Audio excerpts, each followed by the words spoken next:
안녕하십니까. 이것이 신앙 고백이다 시리즈 7권 중 세 번째 책 하이델베르크 교리 문답서 제6주일의 제17문 첫 번째 시간입니다. 제6주일은 여기에 나타난 대로 두 본성에 관한 내용입니다. 두 본성에 관한 주제는 중보자의 중요성에서 나옵니다. 어떻게 본다면 중보자의 성격 또는 자격이라고 말할 수 있겠습니다. 또 신학상으로도 두 본성의 이 논쟁은 그리스도론 논쟁에서 매우 중요합니다. 크리스탈러지. 또는 이 논쟁의 핵심은 이제 단승론이라고 불려집니다. 신학상으로도 아주 중요한 내용이죠. 자, 그러면 오늘 제17문의 첫 번째 시간인데 165페이지로 여러분과 함께 가서 오늘 본문의 질문을 읽고 답하고 그리고 제가 해설하도록 하겠습니다. 165페이지에 왔습니다. 자, 17문을 보면 한 위격 안에 그분은 왜 참 하나님도 되셔야 하나라고 되어 있습니다. 우리가 16문은 제16문은 두 본성 중 인성에 관한 고백이었습니다. 그런데 17문은 이제 신성에 관한 내용이 되겠습니다. 그래서 왜 참 하나님도 되셔야 하나? 인간이면 안 되나? 이제 이런 이제 질문입니다. 그 대답은 이렇습니다. 신격의 권능에 의해 그분이 인성으로 하나님의 진노의 무거운 짐을 참고 견딜 수 있고, 무거운 짐, 하나님의 진노의 무거운 짐을 참고 견뎌야 하기 때문이다. sustain. 그 다음에 그분이 우리를 위해 공의와 생명을 획득하여, 어떻게 본다면 의라고 말이죠. 제가 지난 시간에도 말씀드렸습니다만은 이 공의와 정의를 이제 우리가 헷갈릴 수 있어서, 그래서 제가 의라고 말하면은 공의를 말하는 건지 정의를 말하는 건지, 제가 학생들 그 입학 사정할 때 우리가 인터뷰를 하잖아요. 그때 그 질문 하나가 하나님의 그 의와 사랑에 관하여 말하라 이렇게 말했습니다.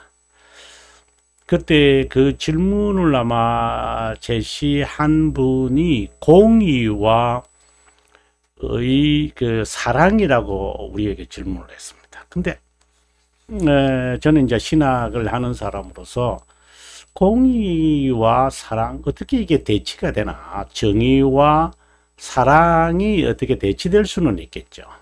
이제 결국 그 사랑이라는 것은 이제 교리에서는 이제 자비함 이렇게 우리가 말하는데, 그러면 자비함과 그리고 정의, 하나님의 정의와 하나님의 자비함 어떻게 조화를 이루나. 하나님의 공의는 하나님의 백성, 그리고 정의는 이제 유기된 자에게 나타나는 거다.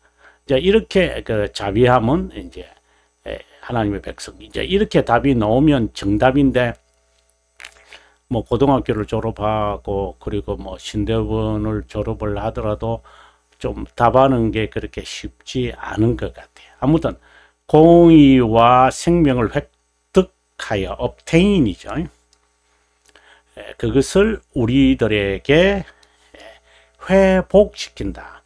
의와 생명을 회복시킨다. 리스토어를 한다. 이렇게 되거든요. 자, 상당히 여러분 궁금하실 거예요. 그렇죠? 자, 그러면 우리가 해설을 제가 어떻게 하는지 한번 보도록 하겠습니다. 제17문은 중보자 그리스도의 인성에 이어 신성에 관한 부가적 고백이다. 15문에서는 이제 동그라미 1에서는 인성을, 동그라미 2에서는 지금 신성을 이야기하고 있는데 계속해서 연장선상에 있죠. 중보자 그리스도의 신성을 고백하는 이유는 그분이 담당해야 하는 직무의 성격에서 찾는다. 그 직무라고 하는 것은 그리스도의 삼중직이 있죠. 그 삼중직에서 이제 답을 찾아야 합니다. 하나님의 진노가 너무나 끔찍하고 무시무시하기 때문이고, 그리스도의 구속 사역이 시간에, 이것은 어떻게 본다면은 이제 인성으로 이제 담당하셔야 하는 거고, 그리고 시간의 제한에서 벗어나 무한하고 영원하기 때문이다 라는 것은 신성과 관련되어 있는 사역이라고 보면 좋겠습니다. 하나님의 진노가 시간에 제한된다면 신성은 필요 없다. 왜냐하면 하나님의 진노는 반드시 저주를 받아야 되거든요. 그 저주에는 일시적이고 영원한, 일시적이면서 영원한 죽음이 있어야 돼요. 근데 그것이 시간에서는 제한될 수 있겠죠. 일시적이니까. 그러나 영원한 죽음을 어떻게 감당할 수 있을까요? 그저 초인처럼 영웅적 인물이 나 득행을 일삼는 인물을 내세우면 될 것이다. 구약 성경에 등장하는 위대한 선지자나 지도자로도 충분할 것이지만 이런 가정은 절대 불가능하다. 구원은 영생이지. 자, 여기서 제가 여러분들에게 everlasting 이라는 개념과 eternal 이라고 하는 이 개념을 좀 구별할 필요가 있다라고 여러분에게 말했습니다. 이것은 하나님의 속성입니다. 이것은 인간이 본 영혼의 개념입니다. 끝없는 이라는 개념이죠. 하지만 이터널이라는 것은 하나님의 속성을 말합니다. 자, 이것을 포함하고 있죠. 그리고 구원은 하나님의 속성인 영혼과 삶이니까, 영혼과 삶, 영원한 삶이니까 이제 교제를 말하는 것이죠. 그래서 영광의 교제, 뭐 이렇게 설명하면 좋을 것 같습니다. 삶이나 생명을 되찾는 것이나 병든 몸이 치유받는 것에 단순히 그치지 않는다. 이것은 어떻게 본다면은 믿음의 준비다 이렇게 말할 수 있습니다. 뭐 은사 받아가지고 행하는 것, 예수님께서도 7장 마태복음에 보게 되면은 그들을 향하여 주님께서 꾸짖잖아요. 내가 선지자 노릇을 했다고 주님께 자랑했을 때 주님께서 내가 너희를 도무지 알지 못한다. 아버지의 뜻을 따르지 아니하는 자는 내게 합당치 않다. 이렇게 말씀을 하셨거든요. 그래서 이 은사 이 자체가 우리에게 아주 필요한 것이지만 이것은 믿음의 준비지, 믿음으로 가는 것이죠. 우리가 이렇게 했다고 해서 믿음을 더 받고 믿음의 권능을 더 갖고 있는 건가요? 그분이 만약에 그런 자가 있다면 그분 정말 조심해야 됩니다. 영원한 것이기에 인간적 영웅은 무용지물이 되기 만다. 이것은 하나님의 공의로운 심판에도 어긋난다. 그리스도의 구속 사역이 영원한 가치를 지녀야 영생, 구원을 베풀 수 있다. 영원한 가치. 그리스도의, 우리가 돌토레이트에 보면은 그리스도의 이 죽으심이 무한한 가치가 있다. 이렇게 이야기를 하거든요. 우리 잠깐 한번 보고 오겠습니다. 돌토레이트 2장 3항입니다. 2장의 이 내용이 실제로는 복음에 관한 내용이고 기독교 강요 2권과 관련이 있죠. 여기 제목에서 보다시피 그리스도의 죽음이 지닌 그 무한한 가치라고 되어 있습니다. 하나님 아들의 죽으심은 죄를 위한 유일하고 가장 완전한 희생과 만족이고 무한한 가치와 값을 지녔을 뿐만 아니라 온 세상에 대해 속죄하는 데 넘치도록 충분하다라고 되어 있습니다. 이 무한한 가치를 지니고 있다라고 되어 있습니다. 그 다음에 사항으로 가면 이 무한한 가치를 가지는 이유를 말합니다. 그분의 죽으심이 무한한 가치와 존엄성을 지니는 이유는 다음과 같다. 죽음에 복종한 분이 실제 인간이며 완전히 거룩한 분이다. 완전히 거룩한 분이라면 신성을 말하는 것이죠. 그래서 하나님의 태어난 유일한 아들이며 아버지와 성령과 동일한 영원성, 무한성. 자, 여기에 중요한 것이 나왔죠. infinity, eternal. eternal, infinity. 하나님의 속성입니다. 이제 이것을 지녔기 때문에 무한한 가치가 있는 것이다. 이렇게 되어 있습니다. 방금 저희가 보았다시피 구속사역이 영원한 가치가 있는 이유는 어디 있는가?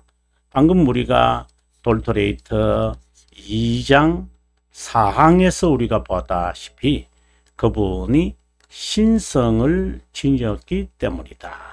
이렇게 우리가 말할 수 있습니다.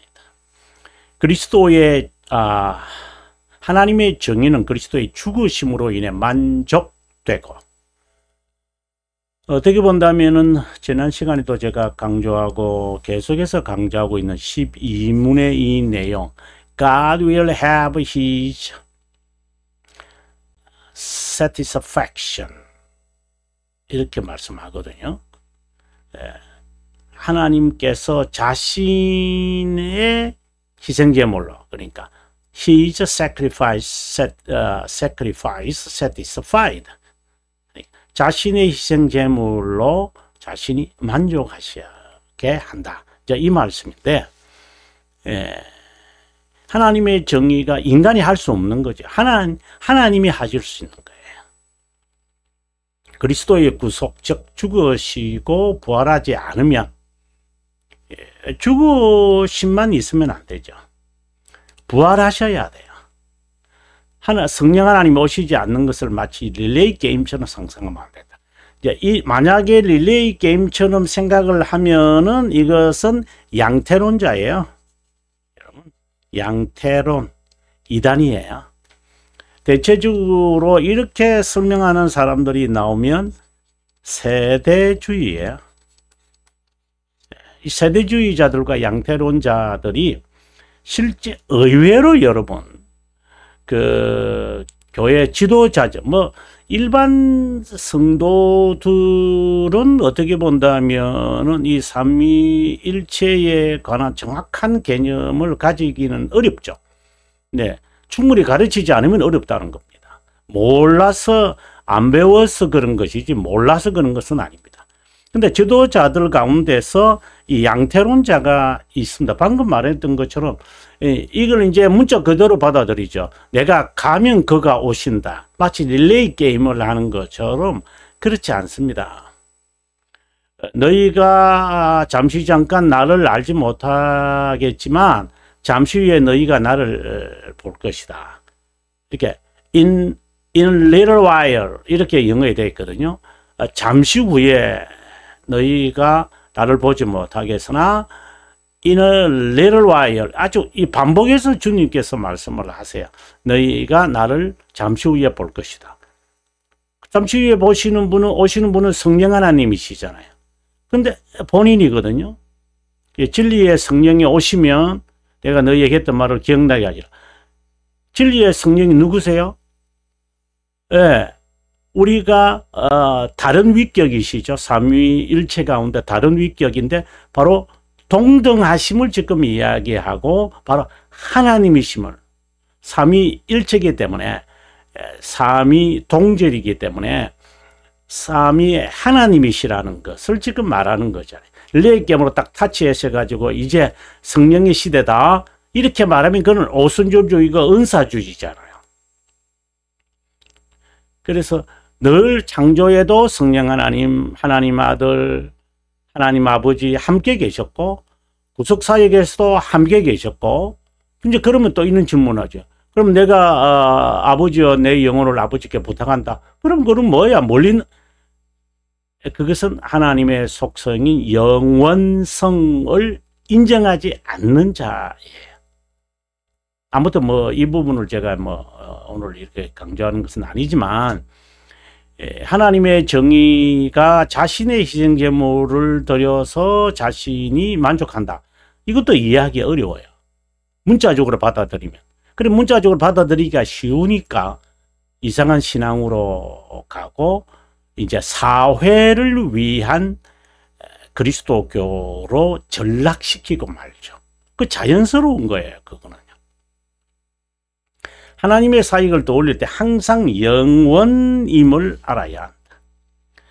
예수님은 자신을 영이라고 말씀하셨다. 영입니다. 예수님은 영입니다. 성령 하나님이라는 이유도 이 때문이다.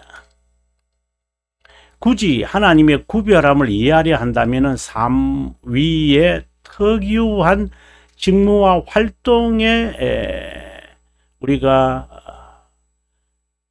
생각하면 좋다. 요 벨기카 국항에 보면 구별된 세 위격인데, 세 위격이시잖아요. 구별된. 어떻게 구별하느냐? 우리는 이 위격의 구별을 우리는 이해하기 어려워요, 실제로. 그런데 그분의 활동을 통하여 우리가 이제 구별이라는 개념을 파악할 수 있다. 그럼 하나님 아들은 자신의 보혈로 우리의 구세주와 구속자가 되신다. Savior, 그죠? 그리고 Redeemer가 되신다. 이 말이잖아요. 그 사역이 이렇게 나타났잖아요. 그래서, 구별되시구나. 이렇게 되지. 릴레이 게임으로 되어진다. 이러면, 그거는 양태론자가 되는 거예요. 성령 하나님은 우리의 심정에 내주함으로 성화자, sanctifier라고 되어 있죠.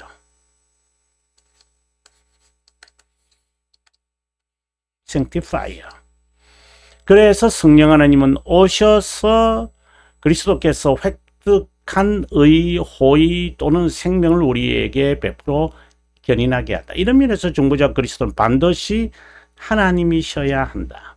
그러면 성령이 오셔서 적용할 때 그러면 예수님은 자 이제 내가 할 일 다 했으니까 이제 성령 하나님이요 당신이 이제 맡아서 하세요. 이제 이런 식으로 말한다면은 구별을 위해서 그러한 모든 표현들이 구별된 새 위격이라는 것을 우리들에게 말하는 것이지, 바톤을 서로 이렇게 주었다. 이제는 성령 시대고 신약 성경 시대는 하나님 아들의 시대였다. 이렇게 말하면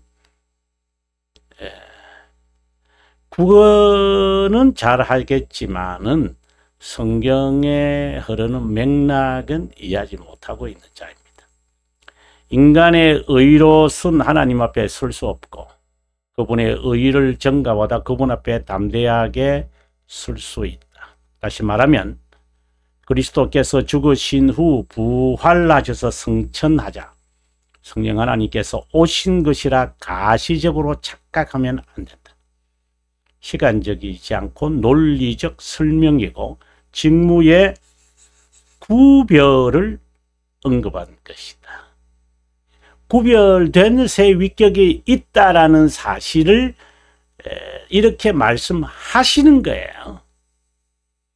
구분된 분이 있는 게 아니라, 한편으로는 잠시 후에 내가 갔다가 잠시 후에 엄마, 아니 성령을 보내신다 했는데 내가 가야 내가 성령을 보내겠다. 분명히 다른데, 근데 내가 갔다가 아하, 구별된 새 위격, 이렇게 떠올려야 되는 것이지. 그것을 이쪽에서 문자적으로 저쪽에서 문자적으로 다 합치면은 종합이 안 돼요. 그래, 종합이 안 되니까 보는 대로 그냥 쏟아내서 은사다. 이때는 또 이렇다. 신인 동영 동성론이다. 이때는 협력주의다. 이때는 하나님이 전적으로 하시는 거다. 하나님이 우리에게 이렇게 역사하셔서 복을 허락하신다. 그리고 이때는 우리에게 저주를 내리신다. 이 전체가 이 종합이 안 되어서 그냥 말을 그냥 이렇게 쏟아내는 거예요, 그냥. 그러니 문제가 되는 것은 그러니까 좋은 대로 받아들이고, 정치자는 그런 문제는 뭐죠? 신념으로 가서 자기가 원하는 것만 이렇게 받아들이잖아요. 뭐 전에 했던 말은 모르겠고, 일단은 그 말은 참 좋다. 그래, 그것에 강조하다 보니까, 그것만을 받아들이다 보니까 인격의 변화인 삶은 나타나지는 않는 거예요. 수십 년 신앙생활을 해보십시오. 그것이 힘이 되는지. 그렇지 않습니다. 자, 계속해서 우리가 가는데요. 아마 오늘은 우리 여기까지 하고, 우리 한 페이지밖에 못해서. 예, 다음 시간에 166페이지에 이제 1번으로 들어가도록 하겠습니다. 예, 긴 시간 동안 시청해 주셔서 고맙고요. 저는 다음 시간에 여러분과 함께 하기를 소망합니다. 남은 시간 행복하십시오.